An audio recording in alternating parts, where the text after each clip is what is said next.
Vážení přátelé, my vás vítáme na startu nového roku 2026 a zároveň na začátku nového kanálu Příběhy na cestách. Dobrý den.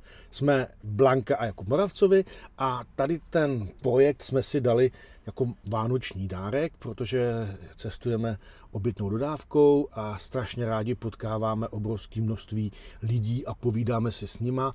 Strašně rádi poznáváme nové příběhy a tak jsme si řekli, že by bylo fajn, protože ty příběhy jsou leckdy velmi zajímavé, se o ty příběhy dělit. A samozřejmě i ta místa, která poznáváme, své příběhy mají, takže budeme připravovat různé zajímavosti, podcasty a všechno, co by vás třeba mohlo bavit a s tím cestováním je nějakým způsobem spojené. Blanka dlouhý roky připravovala besedy se zajímavými lidmi, takže to byl vlastně takový ten prvotní impuls, prvotní nápad, proč jsme se k tomu odhodlali. Na jaké z těch besed vlastně vzpomínáš nejradši? To je celkem těžká otázka, protože těch besed proběhlo celkem velké množství a neumím vybrat jednu osobu, na kterou bych nejvíc vzpomínala. Z každého ranku, ať to byli zpěváci, ať to byli herci, ať to byli cestovatelé, vždycky ten příběh byl velmi zajímavý a já jsem ráda, že ty lidi mi přišli.